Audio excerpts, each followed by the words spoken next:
Hello and welcome to NoCB, a grand strategy podcast for the week of the 20th of January, 2021. I am your host, Leona, and with me this week are our friends Rose. Hey there. And Lambert. Hello there. And Father Loris, he's running a little late, but we will patch him in as soon as he gets here. He's chasing down a horse. Yeah, probably. Most likely, as he went upstairs and you can't get it down. I was thinking the other day that we should have a soundboard drop. Whenever Loris tells like some weird story. I don't know if you've seen the episode of Community with Pierce's dad, but there's a part where he goes, "Typical Welsh nonsense." It's like we need that. We need that as a sound drop for Father Loris. I'm totally down for that. Yep, ditto. Yeah, well, we got a big week for Dev Diaries this week. I think Hoi 4 is like back from the dead after, I don't even remember when their last Dev Diary was. But it looks like pretty much everybody besides Crusader Kings is back on the Dev Diary train now. Yeah. Yes. Which is sad. And going as we now do in chronological order of when the game takes place, we will begin with Imperator, which I have to say this is one of my favorite Imperator Dev Diaries in a fair while. What did you think about this one, Lambert? It's nice that it's just a smattering of different changes, and it makes me think that it's not going to be too very long until we get a release date. This seems like the kind of dev diary that you put after all of the main chunky dev diaries are there to be like, oh, and here's a bunch of other things we did as well. So I'm totally down for that. Yeah, so they're making some changes to manpower, where it's not going to take as long to recharge, which they're saying is kind of compensated by the fact that raising your armies takes pops out of the workforce now, which I think is a much better way to balance expansion than just, making people breed slower. While you're at war, you're not going to be regaining manpower very fast. But right. Once you're not at war, then your people are going to come back quickly. Yeah, when people get back from war, babies happen. That's it's a thing. There is one issue with manpower though that I don't think has been addressed. The reason that we have so much manpower right now in Imperator is because the lack of attrition. If you're playing the game right, you'll have enough food for your armies no matter what you're doing, and you will not be suffering any attrition, and it just leads you to having far, far, far too much manpower. I guess with the changes, to having, when you've raised your levies, all of your freemen are still going to be, they're not going to be in your cities anymore, so you're not going to be gaining as much manpower. It'll affect it to some degree. I just think that some kind of attrition might still be a good idea. Speaking of good ideas, it looks like Father Loris caught the horse. I did, yeah. Well, this all right. Welcome. I had a bucket of line wash I had to use up. Otherwise it was all going to be ruined. So. Oh no. Something Welsh nonsense. Yes. Yeah. So you have to line wash your house over there, I mean, I've only been living in it for a little over a year. It's not been necessary so far. Usually, the way we usually wash our houses in the US is seriously to just get like a power wash attachment for a hose and just blast it with water. Like that's that's like, yeah. My grandfather had, I don't know if he still has it, an actual pressure washer. And I tell you, there's nothing so satisfying as cleaning a driveway with a pressure washer. It is a lot of fun. It is a lot of fun, yeah. And his had he got this attachment that was like a wheel, so it looked like you stuck a little like Roomba on the bottom of it or something.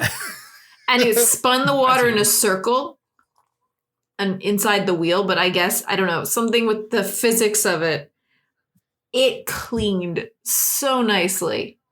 Oh, I think I've seen those. Yeah. So sasatisfying. Very satisfying, yeah. I'm sure there's a subreddit dedicated to power washing. Probably. Yeah. I think I've seen that. And I think I've been on that subreddit for hours on end, and it's so nice. It's like weird. One of those like weirdly satisfying things. Casey guy in chat is saying that he lives in England, so the rain does the washing. You don't actually have to wash your house. Yeah. No. Yeah, Unfortunately, exactly. in Wales, they don't have like roads and paths and stuff, so all the rain falls on the mud and then splashes the mud up onto the house. Well, the It's thing is, very like, unfortunate. We're lime washing is not disagree about with like that. washing a house. It's like you have to put more lime on your house to stop the damp coming through. It's to like dry it out. You see. I see. Yeah. No. So. The whole pressure washing with the rain in the UK, like, I've been in the UK when it's raining. I've been in Florida when it's raining. If Florida's rain has a lot more water pressure. Oh yeah. yeah, because you've got bloody hurricanes and such. Yes, and thunderstorms. We don't have those in England because God doesn't hate us. Yet the water. I mean, well, then how do you explain Thatcher? Okay, so Casey also You have says me there. have they covered what's DLC and what's free with the update yet? I think the new Diata key mechanics are mainly the DLC stuff. I think all these balance changes are mostly going to be free. Yeah, I think it is mostly to do with the diadochi. You've got me saying it weird now. It's I don't actually know how mission changes. How I don't know how it's supposed to be, but I call it diadochi. No, Probably wrong. I mean, we're gonna it's settle ancient this. Greek. Do we really know? Probably.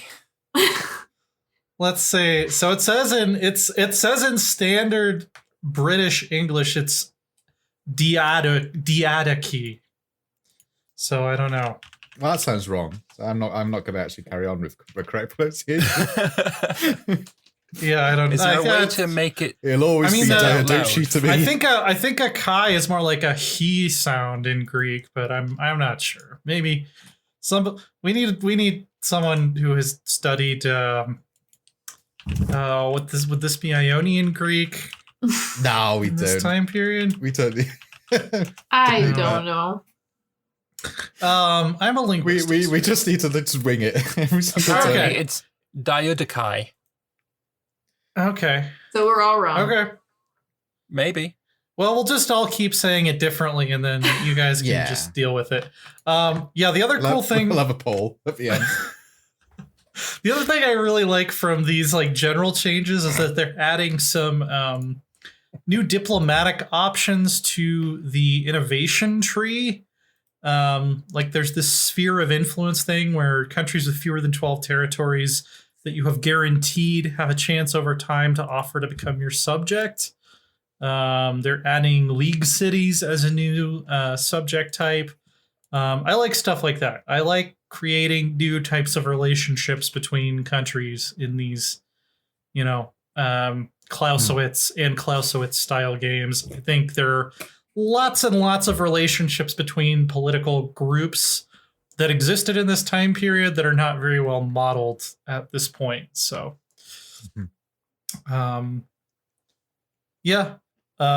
mercenaries will grow over time. They're making relics less of a pain to deal with, and my other favorite thing in this diary, this part of this diary, is just kind of showing off how like Mediterranean majors will not just go conquering like a weird loop-de-loop into like unpopulated Germania for no reason. So, Well, I mean, maybe they just wanted some really good German beer. yeah, I guess so. Yeah, That's true. they wanted they weren't willing to wait for the early modern period. They're like, we got to get this started early. There's some more pictures of that on Arheo's Twitter. Where, well, this is the first one he shared, where Romans went into Greece and in a bit of Asia and didn't go, oh, I need to go and murder all of Germany, which is nice. Yeah, I don't think I've ever seen AI Rome in the current patch make it to Asia Minor ever. No, So, absolutely not. Yeah, that's cool. And they even have a little bit of Egypt. Look at that. Yeah. And the Antigonid Kingdom going through all of Mesopotamia and taking Egypt is pretty nice as well. Yeah.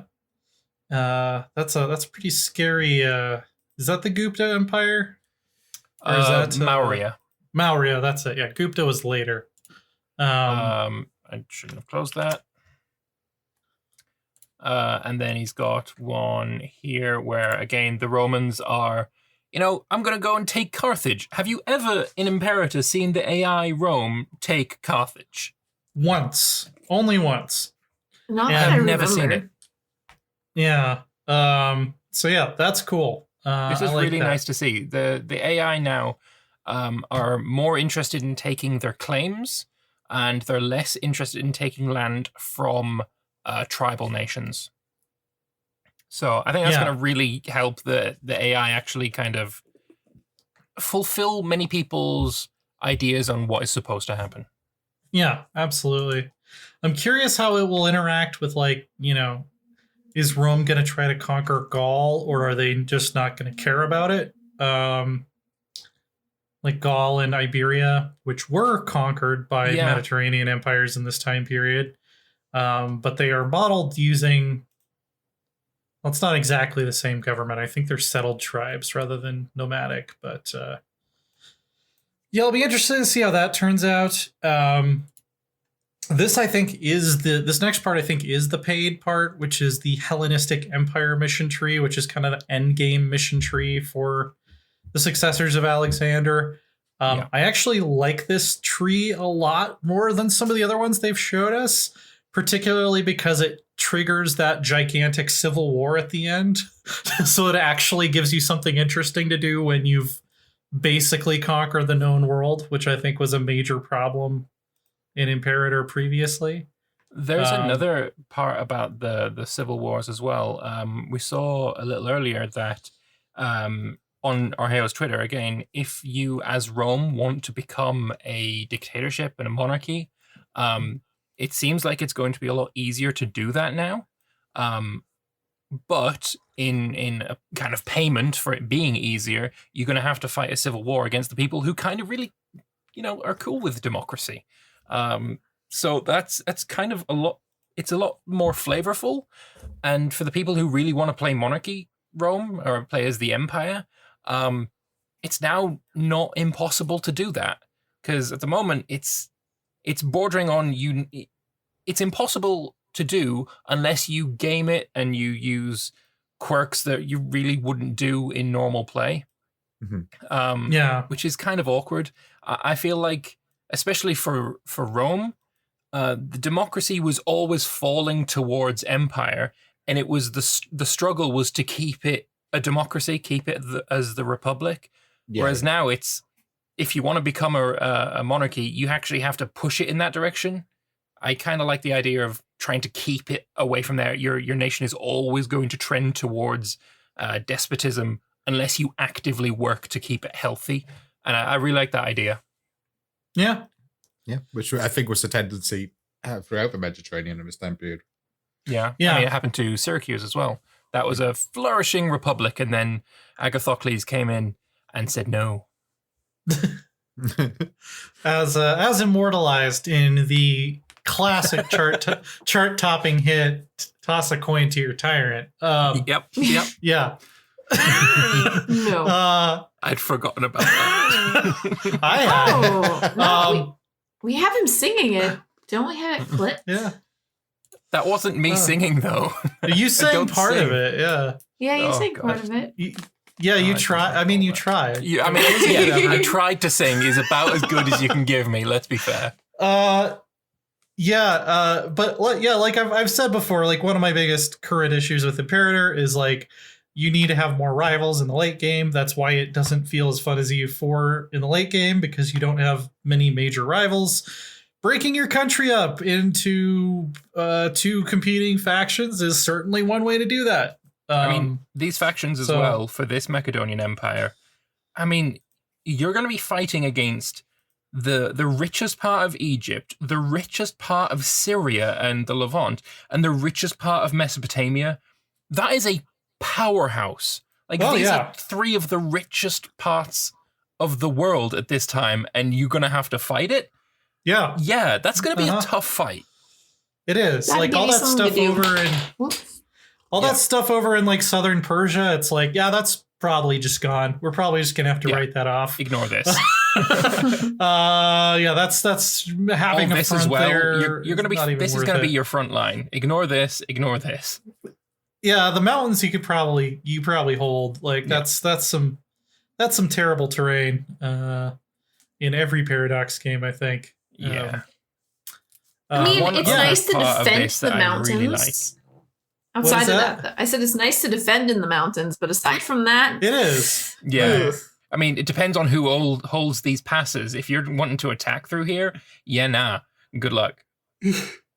Yeah. There's one other thing that I really like about this as well, and that is when you win this civil war at the end, your primary culture changes to Hellenistic. So you're not just Macedonian. You have a culture group for, all of the Hellenic cultures, which I actually love. I think that's fantastic. And I kind of want to see that elsewhere as well, and not just at the end of a mission tree. Like, imagine if you are playing as Arvernia in Gaul and you form Gaul, surely you should have a culture of Gallic where it's all of the Gallic cultures are now a primary culture. I think that would be, these kinds of primary cultures encompassing many should be what you get when you form an empire, because that's kind of the definition of empire. I would be very for that. That would be great. Yeah. Yep. So no release date yet, but it seems like we're probably getting close. I'd say it's probably pretty likely that we'll hear about a release date sometime in the next month, maybe. What do you think? I'm thinking it'll come in February, March. I know we're getting towards the end of January. Probably March. I wouldn't be surprised if we got the release date. If not, obviously, not release next week, but I wouldn't be surprised if we got the release date next week. Yeah, it could be. It seems like they've covered pretty comprehensively, at least in terms of the content. I don't know what's really missing as far as like mission trees and stuff. So, yeah. That'll be cool. We got a much smaller dev diary for EU4 this week. It's one of those little. No awesome segue.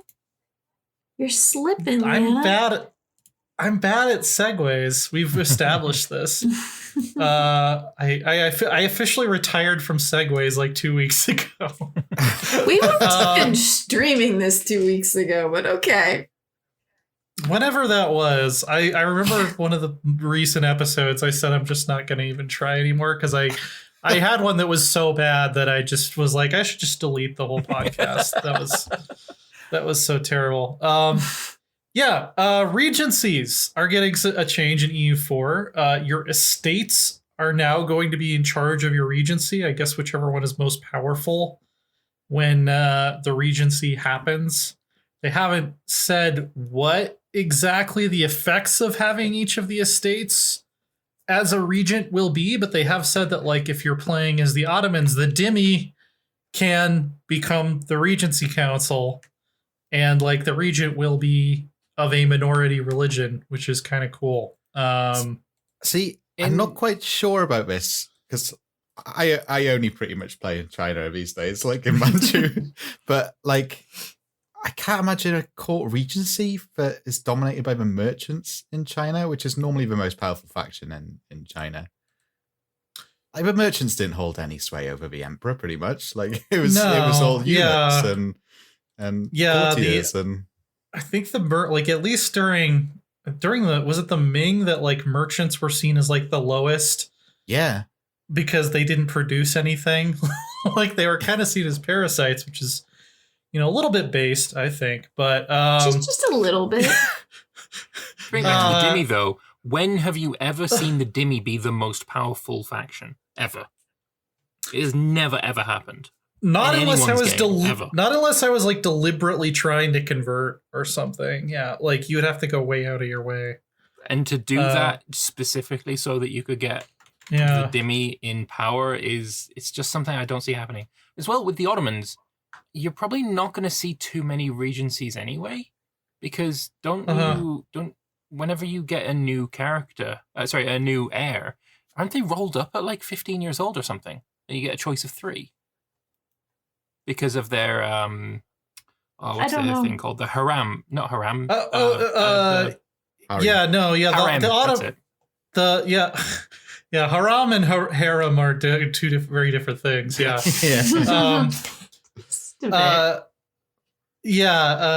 no, there are other countries that have dhimmi, but you're right. With the special Ottoman government type, it would be very unlikely you would ever have a regency, which is pretty historical. I mean, the Ottoman sultans had a lot of kids. Yeah, a lot of those kids murdered a lot of other kids. Yeah, and it was fine. Like, you could have 50 kids, and if 25 of them died in intrafactional warfare, intradynastic warfare, that's why I have so many kids. But yeah. The Ottoman harem was pretty much like Blood Bowl or something, wasn't it? Yeah. There's actually send them into the pits to this fight. I mean, strangle arrest, is that right? Or is that a myth? I'm not quite sure. I don't know. Yeah, they got strangled by the silk necklace or something. Especially in like Crusader Kings, like if they actually modeled Muslim dynasties accurately, they'd be way overpowered, because these sultans would have like 100, like not an exaggeration, they would have like 100 kids with like 10 different wives. Like that was not unusual. I just can't imagine trying to manage a Crusader Kings with constant pop-ups about how each of your 100 kids needs an educator or something. Oh God. Well, you should just send them to the struggle needs to be automated. Like, I don't care about my nephew's education. I care about my direct heir's education, and that's it. His brothers and sisters, I couldn't give a fuck, as long as they're not intrigue characters, because that sucks. But I care about one kid's know about education. Your spare, your heir and your spare. Yeah, well, fair. Yeah, well, and if you have 50 kids and like 25 of them are going to murder each other, you don't really know who your heir is going to be. So you should make sure all of them are at least competently educated. There should be a system whereby your court chaplain just automatically becomes the educator if you don't put it on. If you don't set it up, that's who educates them. Yeah, or their mother. Like that would probably... With like a secondary wife who's like their sixth kid, like, the Sultan probably didn't really care much about that kid. I mean, they wouldn't have had time. You are my favorite. I don't care for these other whelps. Yeah. I'm sure there's occasions where maybe if you fell in love with like your third wife, then your first kid with that third wife, which might be your seventh kid, might be your favorite. Yeah, that's true. Yeah. I'm also really interested to see what will happen if you're like playing as Russia and you get a Cossack regency. Like, yeah, that would be really interesting. Like poor little Tsar kids gets dragged off for like. Yeah, I think it's worth mentioning that consort regencies are still a thing. If you have if your 4-year-old becomes the new ruler and you've got his mother still around, she will be the consort regent. This is only for when you don't have a consort regent. Yeah. So in effect, I see this as taking a part of the game that nobody, literally not a single person likes, which is a full regency council where you can't declare war, and fixing it. So as a mechanic in general, this is a massive improvement. Oh, yeah. It would also be kind of interesting if the consort and the estates could vie for the regency, because that's something that definitely happens historically. Like the clergy and, the widow of the former king are like plotting against each other, and you have to kind of decide who you want to side with. That'd be kind of a fun mechanic. But I take it back. Apparently, in a noble regency, you also can't declare war. Never mind. What? Why would you know? What? The nobles are the ones who want to declare war, aren't they? Yeah. I don't understand why. I thought this whole thing was a fix for that fun suck. Huh. Apparently not. Well, one of the other things that the Johan mentioned in the comments is that and I quote, "One day I hope we have enough time to kill the faction system with fire and salt its remains forever." So, Loris, to your point about the Chinese Celestial Empire factions, the pirate.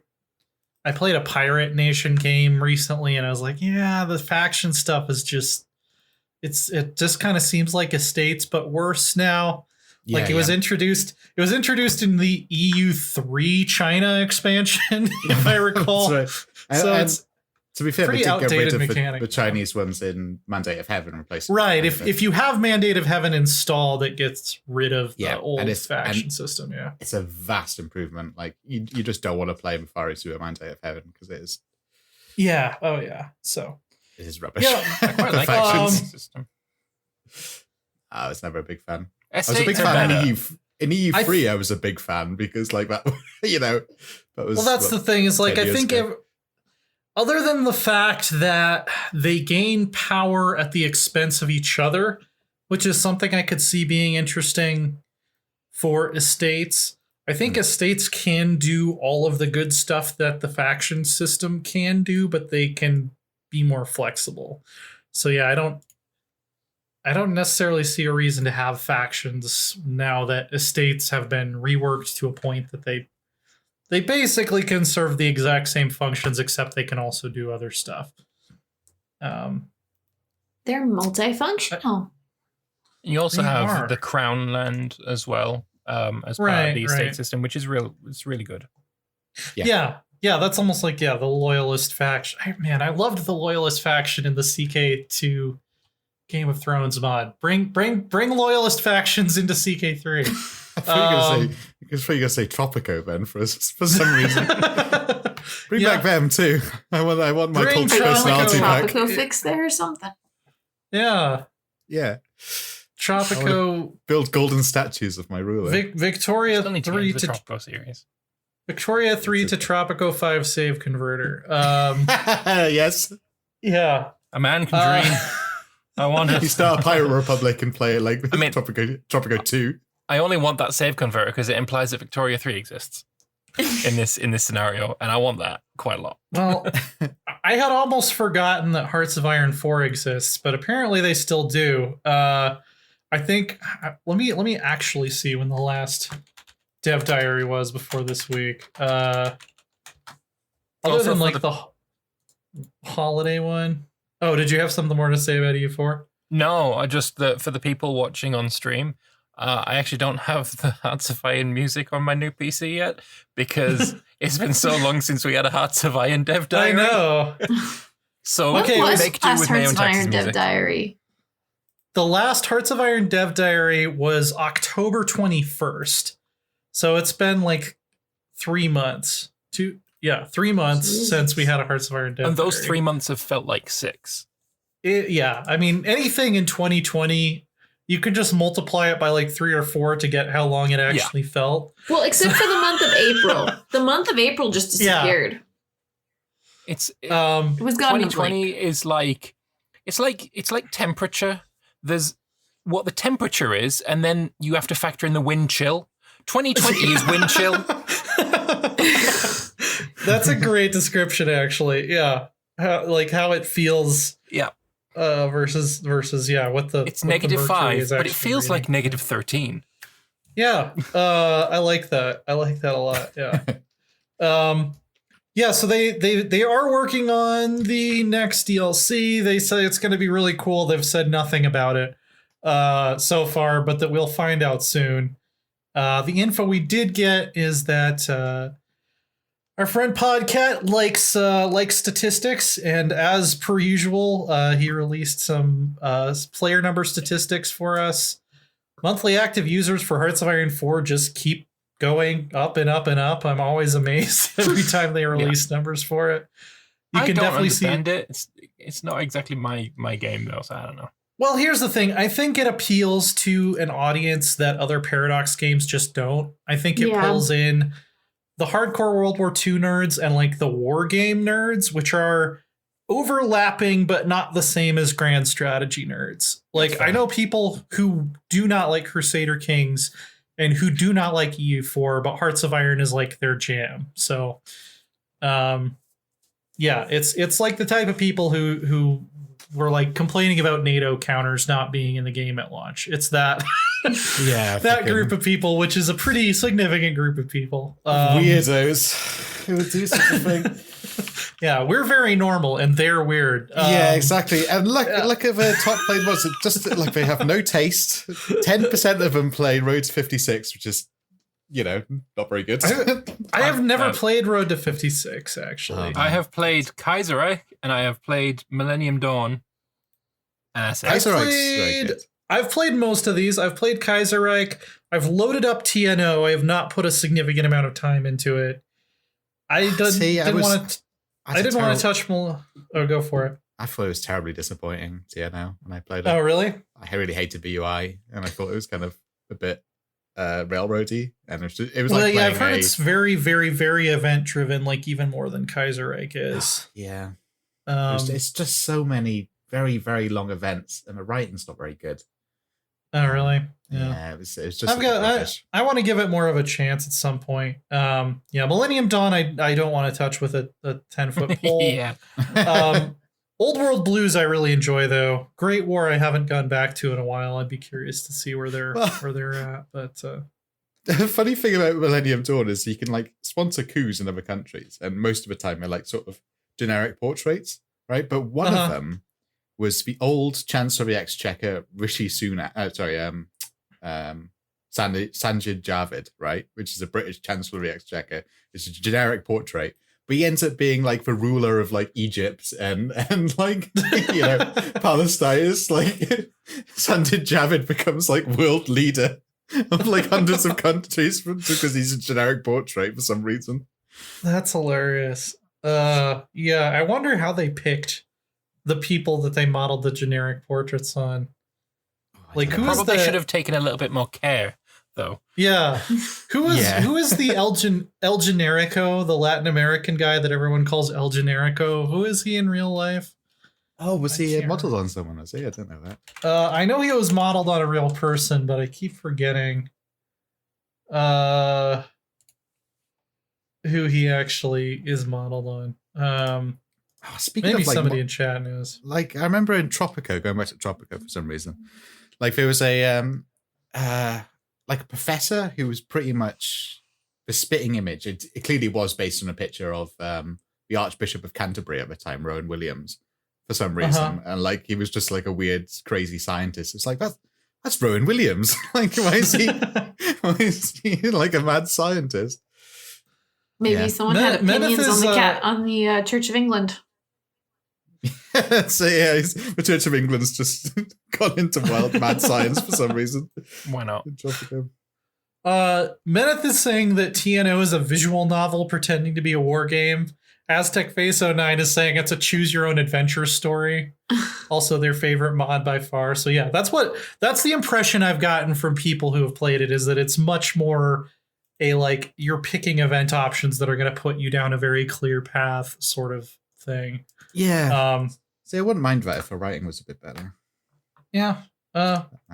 I know some people who are really, really into it for sure. So I do want to give it more of a chance at some point. I think it's with like that sort of thing. The writing has to be like really, really good. I mean, it has to be sort of, I don't know if you ever played the Choose Your Own Adventure game made by Douglas Adams, the Hitchhiker. Oh yeah. I mean, that game is absolutely fantastic. That was really well written. Yeah. That was like subverting game design tropes before people even really knew they were tropes. It was really well done. We got a new list of the top 20 most played countries. Germany is pretty much always in the lead by a significant amount, I think. Italy, I'm surprised to see so high, but I guess that's just the power of the Roma booze. I'd be curious to know how many of those did the form Rome path. I would not have thought Italy would be in like third place, but it's Nazi light, isn't it? It's like playing as a fascist in Hearts of Iron is the way to go because it gives you the most freedom. It's like I am one person making all the decisions, and that's kind of what we get in every other Paradox game. I'm not saying that the people playing Italy are Nazis. That came out wrong. What I mean is, the idea that you are in control is what you get when you play as the fascists in Hearts of Iron. And maybe you don't want to play as Germany because of the aforementioned whole Nazi thing. So Italy is like, it's like the same kind of feeling of what you can do, but you don't have the moral quandary of being a Nazi. It's just a Nazi life. Yeah. So you're Nazi Well, one thing people don't give Mussolini a lot of credit for is like in terms of like personal relationships, he was kind of ahead of his time. He was a big swinger. Anyway, so Stellaris. I didn't know that. No, that's not what he means. Let's swing into space. And go look at spies. Boy 4 spies. Let's go into the future and leave the swings behind. We got some new info on spy networks in not Hearts of Iron. Stellaris. Before we go into Stellaris, can we say, hey Mordred, thank you very much for the raid. Oh yeah, it's the Vikings. I hope they were here in time in time to hear my Mussolini commentary. I think so.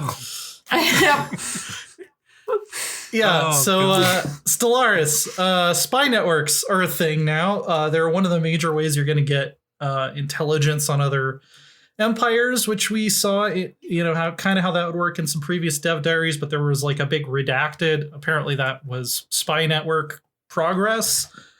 You're going to be collecting assets, which are like disposable things that can boost your spy network. Empire types that previously didn't have envoys can now have envoys because they can use them to spy, like fanatic purifiers and devouring swarms and stuff. It seems like kind of a mix between like La Resistance and the EU4 spy network system a little bit, maybe. Is kind of the impression I was getting. I do have to wonder, how do you spy on a hive empire? They mentioned like something about like you could hijack like pheromone. How did they actually phrase it? A faulty pheromone emitter that your operatives have found a way to manipulate. So I guess you can.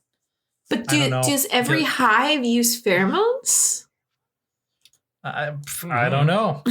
Well, however the hive mind transmits information to its drones, you're just hijacking whatever signal that is, be it pheromones, be it psychic, be it electromagnetic, whatever. You're just hijacking that signal. Yeah. Well, and I mean, if the things that intelligence actually tells you is like, oh, how strong is their fleet compared to ours? I mean, you could easily just go see how many ships they have. So there's that. But just pop a camera on an asteroid, undetectable as hell, and it's just gonna like find shit for you. So you just need to have two people dressed up as like one of the Locust aliens, like those horse costumes. Oh yeah. Where one person is the front of the horse, one person is the back of the horse. I'm trying to think how many limbs you would actually need. You might need 3 people to do like some kind of a contortionist twister thing to make it look legit. But it would look totally legit. Yeah. Like big foam mandibles, like making clicking noises. I mean, you're just making how do you do fellow drones look like insects? Which is clearly not the case. Unity from Rick and Morty, just some blue woman. And everyone looked individual. I see. Human looking. Human looking. Hive minds. Valargain's pointing out it could be like in Starship Troopers where they pull the brain out of the bug and I guess they can tell what it's thinking or something. I can't remember how that worked exactly. The movie was weird. The movie was very weird. I love it so much. I like it. Yeah, it's campy fun weird, but it's weird. Would you like to know more? It's like it's such a good send up of it is. It's great. Good I would still like to see an adaptation of the book, but with the actual like armored mech suits that they had in the book. I think they did an animated version at one point, didn't they? That was like a lot closer to the book. Wait, if what? I'm remembering right. Maybe. Also, Falls are saying the movie, there's like a dozen of them. We don't talk about those. There is no Starship Troopers needed a sequel. It never got one. And we'll talk no more of it. There is. Just like it's just like The Matrix and Highlander. Amazing films that never got sequels. Yeah. Right? Yeah. And Star Wars. Especially Highlander. Fucking hell. Yes, there can be only one. And sometimes there's there none. could be only one Highlander movie. End of story. Let's line in the fucking sand. It didn't happen. We don't talk about it. Let's move on. Yeah. Well, I'm looking forward to playing with spy stuff in Stellaris. I think it's going to make the galaxy seem a lot bigger and more interesting, that you don't know everything about every empire. Like, they're not just going to like, oh, we've decoded their language and now we know exactly how their government works. And, you know, the fact that like, I don't know if these guys are militaristic or not yet, like that'll be interesting. So the one thing I really like about this is that it's a completely new way to play. Like, of course, we've had updates where it's completely changed the way that you play. I don't think any have been like this big. Because sure, the way that you do your buildings when was it Unity? Not Unity. What did 2.0 came out? Yeah, the 2.0 and Apocalypse. The way that they changed how navies fight and stuff. You still built stuff on a planet. You still fought things with your ships. But this is a different way to approach the game, and I'm really looking forward to that. Yeah.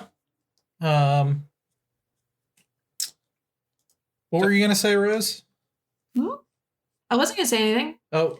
No? Oh, before Lambert started talking, I thought you were going to say something. But, I don't remember. Well, we got operations now, too, which looks very much like how they work in Hoi 4, where you can, like, launch a more directed spy operation using your assets or spy power. I'm still not sure what the difference between spy power and assets is. I'm sure this will all become clear when we actually play it. Yeah. Yeah. So I'll be curious to see if it's something that it doesn't seem like you'll be able to ignore it quite as much as you can in Hoi 4. Like in Hoi 4, if you just don't want to do spies, it's pretty easy to just not do spies, but like not knowing what ideology your neighbors have makes this seem like it's going to be a lot more important. I like what these icons imply as well. Like this looks clearly like it's propaganda. We've got the smear campaign. Yeah. We've got this one here, which is gathering information, acquiring assets, stealing technologies, that kind of electronic stuff. Sabotage, clearly. Assassination. Like, this could be really... Imagine assassinating the Great Khan. Yeah. Man, so cool. That and my most important would be one, funnel. Amazing. Yes, of course. Yeah. Or your golf king, you know? Yeah, they didn't talk about assassinations yet, did they? Interesting, yeah. Oh, yeah, no, they're totally here as well. Subterfuge, sabotage, manipulation, and provocations. I gave my own name for them. It's the same thing. Provocations, where the description is don't do these, they're bad. Assassination fits in that category. It's fine. I guess it's like if you want someone else to declare war on you. Yeah. So like if the Galactic Council has passed like a resolution that you can't declare war or something, you could provoke someone to attacking you. Maybe. I want to provoke people to being unhappy with their allies. Yeah. And provoking nations to attack each other. I want to see that. Yeah, that would be very cool. Although it'd be completely useless in multiplayer. Yeah, I guess you wouldn't really need spies as much if you're a devouring swarm and you're just going to kill everyone anyway. Like, yeah, I don't really care what these people believe in. They're just food, so... But, you mean, you might want the spies so you could actually, you know, see the size of their empire, where they are exactly. True. No, your spies in a devouring swarm is quite literally a Michelin star system, so you can see who's got the best food. Yeah, they're food critics that just go, we're just gonna go sample these life forms. Yeah. Yeah, these ones are a little stringy. Might want to save them for later. Yeah. Not enough meat on this one. Plantoid. Okay, KZ said they did say you can't assassinate national leaders. I thought I remembered something about that. Aww. But then I did a Control F assassin and I couldn't find anything. So yeah, I don't know where they said that, but I do remember reading that, so I believe that you're right. So yeah, I mean that could be a little overpowered, especially in multiplayer. It'd be nice if maybe they had an option to turn it on for single player. But yeah. And yeah, there's going to be a lot of changes, obviously, coming to different ethics and civics to accommodate this new system. So that, I think, is pretty much all the news we have for this week. So let's start with Lambert. What have you been up to, and where can people find your stuff? I have been playing quite a bit of Anbenar recently. Yeah, which has been quite a lot of fun. I started a new campaign playing as some elves that have to run away from their homeland because it all got exploded, and now they're going back there. And that's a lot of fun. Also, which elves are you playing as? They're the moon elves of Venail. I thought about. I was clicking around. I thought about trying them out. It's basically, the elves that go west in the Lord of the Rings. It's basically those guys. And they're physically frail for some reason. The moon elves are. I mean, yeah, because they're tired. It's nighttime, isn't it? I love that. I love that explanation. Yeah, and then the sun elves. The sun elves are like the sun elves are they seem kind of like the blood elves from Warcraft. Like they're glorious, glowing, quasi like nationalist, elven supremacists. Yeah, I mean, something like that. When you spend so much time in the sun, it gets to you. Your head gets a bit muddled up. But yeah, I also did a few streams with Arumba last week, and that is going to be on YouTube soon as well. Oh, I'm playing as the Golden Dwarves of Verkal Gulan, and yeah, that's a lot of fun. They make so much money. It's amazing. That's a name I haven't heard in a very long time. Arumba. You just had to get a Star Wars reference in there, huh? Yeah. No, I've learned this week that if I mention Star Wars on Twitter, it'll just turn into a mega thread argument. So well, I mean, it's very. I haven't actually learned my lesson because I will do it again at some point. Oh yeah. I mean, can everyone agree that The Mandalorian is the best of everything we've seen in the last 10 years? Great. Well, I watched. It's just not shit, which is like such a refreshing thing. Like, I mean, it's a fairly average show, but it's the surprise that you can watch some Star Wars media and go, wow, this is not hot garbage. Well, here's the thing: it the just fact carries that it's it completely. show, you can tell that the budget, the special effects are on par for the films for the most part. Yeah. Yeah. Well, and I was reading about like how they did the effects for that show. Like they built this like wraparound LED virtual stage thing where they can like project the environment so all the lighting on the characters is correct. It's crazy, but one of the hardest things to do in special effects is get like the lighting on point, right. And that issue is just solved. So anytime that they put the characters in this CG environment, they actually look like they're standing in that environment, which is huge. They've done absolute wonders. The story is fun. It looks amazing. Yeah. And it was directed by someone who actually likes Star Wars, so it's great. I love it. Yeah. I love westerns. I love classic samurai movies, and that's clearly what they're trying to do. Yeah, like the original movies, right? I mean, the original movie was like basically what The Hidden Fortress by Kurosawa, and you can see lots of little bits. It's basically an episode that is just Seven Samurai. I mean, it's so obviously exactly. Just Seven Samurai. It's exactly like, beat for beat Seven Samurai. Exactly, which is great. It's just with an ATST. I like it a lot.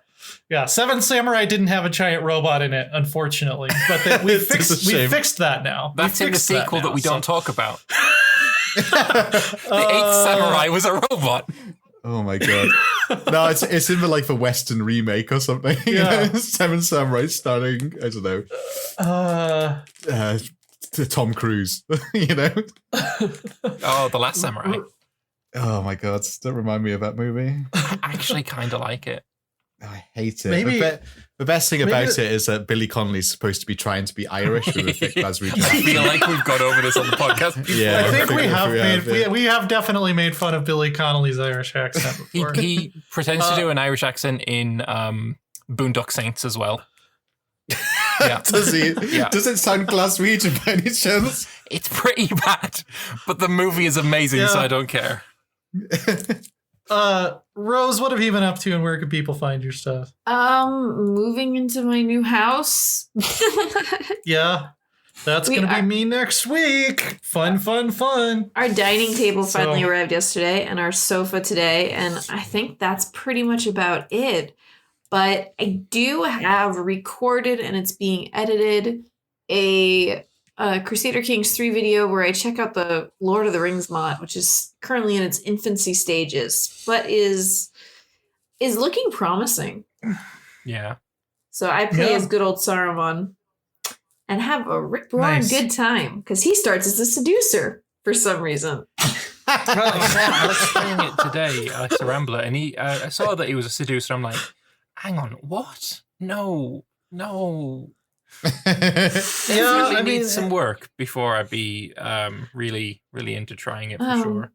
Yeah, I mean, Christopher Lee was a pretty good looking guy in his day, but 100%. I don't know. He doesn't need a seducer trait. He just looks like Christopher Lee. Done.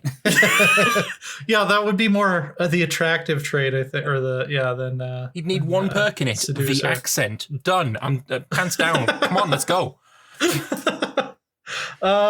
Yeah. So, Loris, what have you been up to lately? Just working on my house. I did some sketches for some comics. Hopefully I can get them done, but no promises. But lots of sketches, lots of little catching up on little commissions and do work on my house. Getting into the swing of things again. You've been working on your house. Did you build your stairs yet? I've started building my stairs. Hey! It's begun. Progress. Let's see if would you say your stairs are in pre-alpha right now? They are, yeah. I got a tendency to leave projects unfinished though, so I might just have some concrete blocks of stairs for maybe a couple of months. It's like, every time you fix one stair, it breaks another one. That's it's just like programming. Everything I'm working on right now is redacted, I think. So keep an eye out for some stuff I'm not allowed to talk about yet. But will definitely be relevant to NoCB listeners. I think that's all I can say. You can follow the podcast, of course, on SoundCloud, Twitter, Spotify, YouTube, iTunes, Twitch, Stitcher. We're NoCB Cast. Please yell at me on Twitter if I don't have the Twitch affiliate stuff set up before next week, because I was going to do it last week and then I was going to do it this week, and I really need to. I mean, it's like this is the new YouTube. Log in. It takes 10 minutes to log in and do this. I've done it on 2 other channels previously. So yeah, yell. I'm calling on the listeners of NoCB to yell at me on Twitter if I don't have that ready for next week. Because then you can cheer for us and stuff, and we can pay our SoundCloud hosting costs and maybe buy a sandwich, all kinds of cool stuff. Just a sandwich. We're going to have to ship it, 4 different ways to 3 different countries. Ship it to the other. She could cut it into 4 pieces, then ship it all the way back. So right. Yeah, exactly. Yeah. So yeah, we can't afford a sandwich for everybody, but we'll split a sandwich. It'll be good stuff. Thanks for tuning in, and hopefully we'll hear some Crusader Kings news next week. I know people have been They've been bugging me to bug Meneth about when the next dev diary is.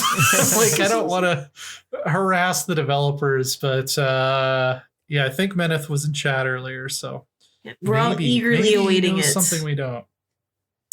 Yeah. See you next week. Bye-bye. Bye, Take guys. care. Bye.